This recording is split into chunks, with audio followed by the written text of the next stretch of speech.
Bonjour. Comme je l'avais promis la semaine dernière, je voudrais parler cette semaine, en 5 minutes seulement, de la conceptualisation cognitive.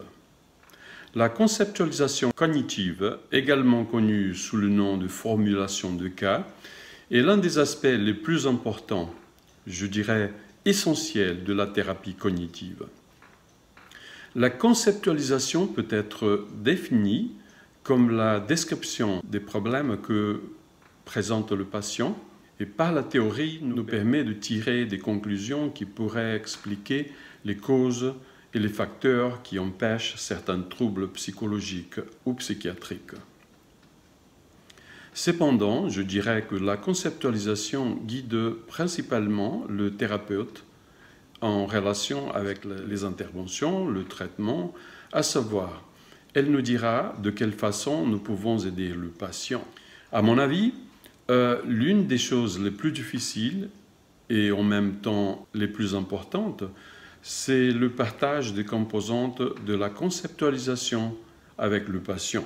D'autre part, il est important de savoir que la conceptualisation de cas est un travail individuel et devrait être développé en coopération, en collaboration avec le patient dès le début, dès le premier contact, lorsque le patient est éduqué et informé sur le modèle cognitif. Il existe de nombreux diagrammes de conceptualisation de cas proposés par plusieurs auteurs pour de troubles différents. Mais le plus connu et le plus utilisé est le diagramme de conceptualisation de Judith Beck, qui est dans son excellent livre classique Cognitive Therapy Basics and Beyond. Dans la vidéo d'aujourd'hui, je vais montrer très rapidement le diagramme de conceptualisation de Judith Beck, qui est le plus classique, puis le comparer avec le diagramme de conceptualisation de la thérapie cognitive processuelle. Il part d'en bas, avec des situations différentes, habituellement 3, et on cherche les pensées automatiques générées par eux.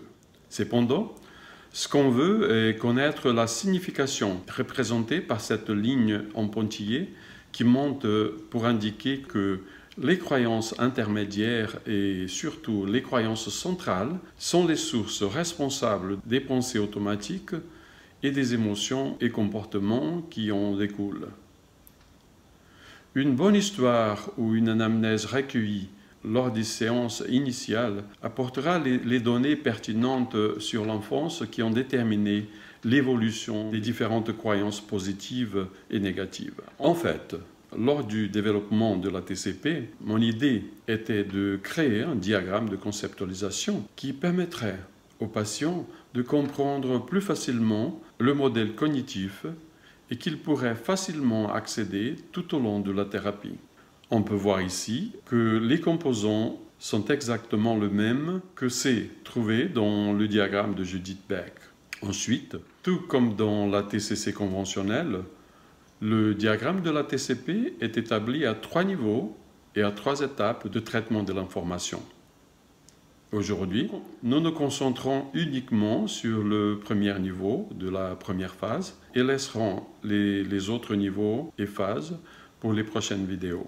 Ainsi, une situation qui est perçue par le patient comme dangereuse, et cela se place dans la boîte des pensées automatiques, peut générer, par exemple, l'anxiété vue dans la boîte d'émotions, qui à son tour peut paralyser la personne et la laisser avec de la tachycardie et de la transpiration, cela dans la boîte des comportements et des réponses physiologiques. D'un autre côté, les flèches qui suivent dans la direction opposée, retournant aux cases de l'émotion, de la pensée automatique et de la situation, donnent au patient une idée claire de la nature circulaire de ces interactions, formant un cercle vicieux.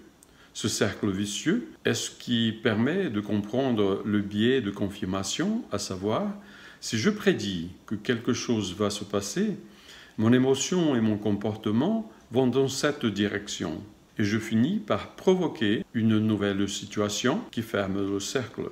Cela empêche la personne de réévaluer la situation initiale et changer par conséquent les perceptions erronées au sujet de cette situation et ce qu'elle déclenche en conséquence.